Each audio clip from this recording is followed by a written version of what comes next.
Lá em Hollywood, nos anos 70, o músico quebrado passava por um momento muito tenso. Ele tinha um sonho despedaçado, uma dívida que ele não sabia como pagar e um cachorro atropelado precisando de uma cirurgia. E esse era o Jonathan Cain, antes do Journey. Ele tinha perdido o contrato com a gravadora, tinha largado Chicago achando que ia brilhar no rock californiano, mas estava ali, quebrado, pedindo dinheiro pro próprio pai no telefone. E aí veio um daqueles momentos canônicos da história da música. Ele ouviu essa frase que era simples, mas que tinha um peso enorme. Don't stop believing, John. Don't stop believing. You know, my dog got hit by a car and I was in Hollywood and I had to pay the vet bill and luckily they saved her life and I had to call him for some money for another loan and I hated calling my dad for a loan. And so I said, Dad, should I just give up on this thing and come home? You know, it seems like I might be pushing it to Chicago. Maybe I come back home. No, don't come home. Stick to your guns. Don't stop believing.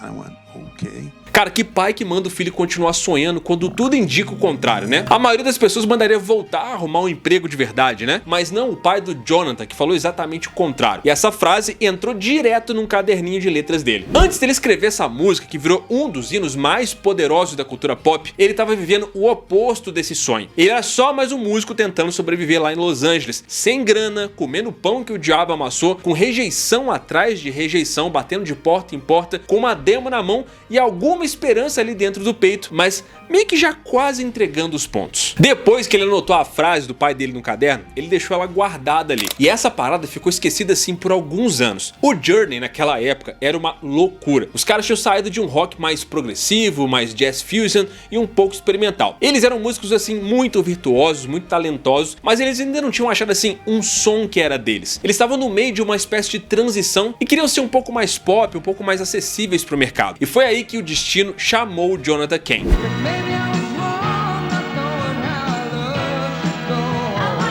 Ele tinha tocado numa banda chamada The Babes, e quando o tecladista original do Journey saiu, o Steve Perry olhou pro Ken e falou: é agora, mano, entra pra banda. A gente vai gravar um disco novo e talvez essa aí seja a sua chance. Você tem alguma parada aí? Eles estavam gravando nada mais, nada menos que o álbum Escape, que ia virar um dos maiores sucessos da banda. Só que faltava assim aquela cereja no bolo, aquela última música. E foi aí que o Jonathan Cain lembrou daquele caderninho dele. Ele voltou pra casa, folheou as páginas e viu aquela frase do pai ali no meio da bagunça: Don't stop believing. O que começou assim como um desabafo virou um combustível criativo pra ele. Ele ligou um tecladinho vintage que ele tinha e começou a tocar algumas notas mais simples, meio Let It Be, mas com uma progressão diferente. E aí ele pensou: isso aqui é um refrão. É aqui que o Steve Perry vai começar a cantar isso como se ele estivesse salvando o mundo. E aí ele levou isso pro estúdio, mostrou pro Steve Perry e o resto é o que a gente gosta de chamar de história.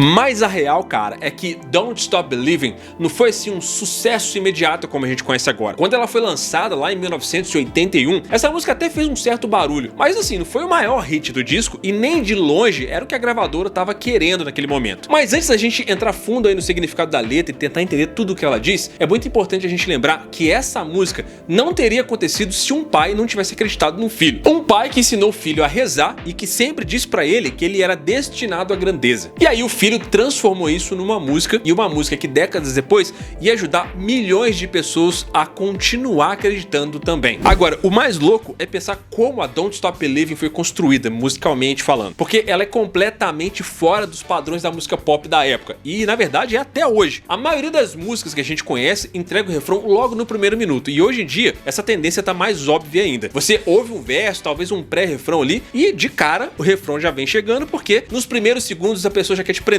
Só que aqui não. Os caras seguraram o refrão até os 3 minutos e 20 segundos. É tipo: confia que a jornada vai valer a pena. E essa decisão não foi aleatória. O próprio Steve Perry falava que eles eram muito exigentes com as vogais. Ele não curtia certas palavras por causa dos sons que elas geravam. Você acredita que o Believing quase ficou de fora por causa do in? O Steve Perry dizia que era difícil cantar isso com emoção. Só que no final, justamente foi essa palavra que virou a alma dessa música. O jeito que ele canta esse Believing com a voz subindo, quase que suplicando, é o que transformou tudo numa experiência muito emocionante. Eles conseguiram tirar desse refrão aquela sensação de esperança, mesmo mesmo quando o mundo quer te puxar pra baixo. O riff do piano, por exemplo, é bem simples, é bem direto, ele fica ali repetindo, né, uma coisa quase hipnótica. É uma progressão que fica se repetindo e que vai te puxando pra dentro da música sem você perceber.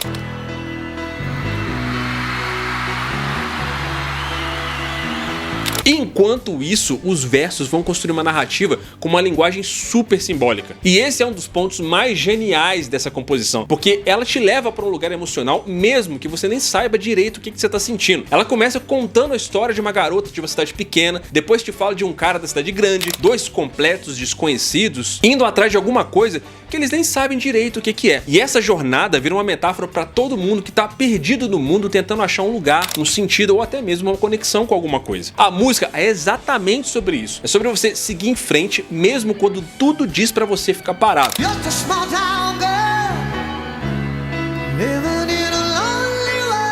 E essa frase não é só sobre uma menina, é sobre qualquer pessoa que sente que nasceu num lugar pequeno demais pro tamanho do sonho que tá carregando. É aquela vontade de sair, de descobrir, de viver uma vida que ninguém acredita que dá pra viver onde você tá. E aí vem uma escolha pra você.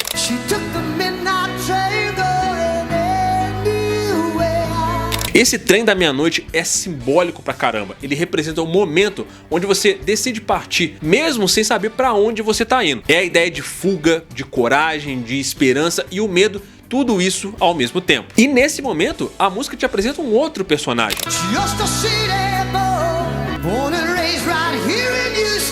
Esse South Detroit nem existe. O Jonathan Cain colocou esse nome porque rimava e porque soava assim meio mítico. Virou um conceito de qualquer lugar esquecido onde ninguém espera que aconteça nada.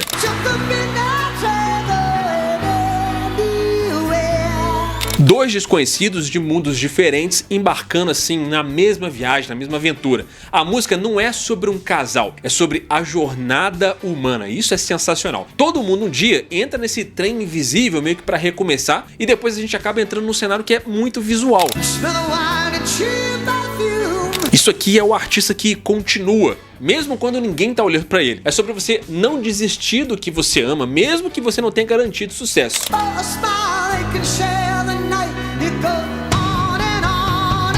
E aqui eles querem dizer que às vezes um sorriso é tudo que você vai ter naquela noite. E às vezes isso também é o suficiente. São assim pequenos momentos que seguram a gente no lugar onde a gente tá buscando o nosso sonho. E aí tudo isso te leva pra esse refrão maravilhoso.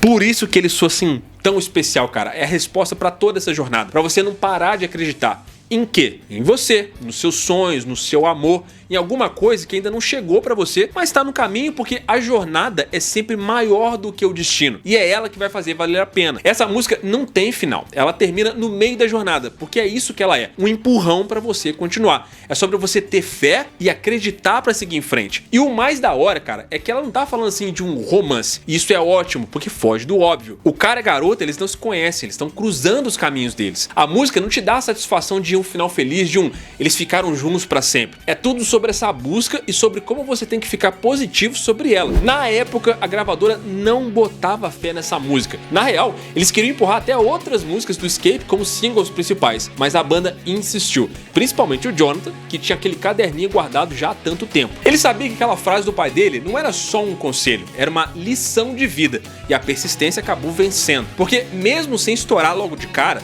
essa música foi ganhando vida própria. Primeiro, os fãs da banda começaram a tratar ela como um hino só deles. Depois, veio a televisão.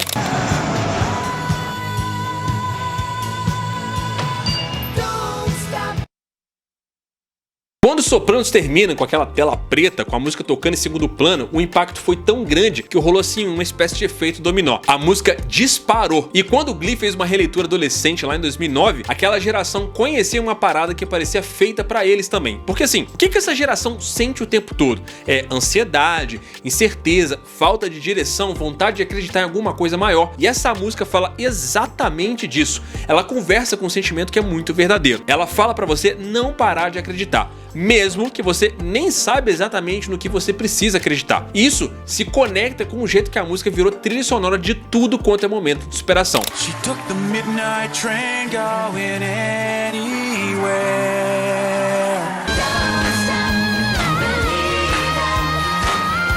E aí pronto, Don't Stop Believing virou assim um hino não oficial dos Estados Unidos. Tocava em reality show, propaganda, formatura, filme de superação, jogo de beisebol, tudo. Parecia que o mundo tinha finalmente entendido o que aquela música estava querendo dizer. Pra você ter uma ideia, teve uma pesquisa feita nos Estados Unidos em 2020, bem no meio da pandemia, que diz que a Don't Stop Believing apareceu como uma das músicas mais ouvidas em playlists de esperança. No fundo, a história do Jonathan Cain não é só a história de um músico tentando sobreviver em Hollywood. É a história de milhões de pessoas que já fizeram as malas com pouca grana no bolso, um caderninho cheio de ideia e com uma certa esperança de que as coisas iam dar certo. E quando ele liga pro pai, quebrado, pensando em desistir até da música, o cara não dá um sermão nele e nem promete que as coisas vão melhorar. Ele só diz, "Don't you stop believing, John." E é isso. So everything he would say to me, somehow I would just kind of doodle in my little notebook that I wrote songs in.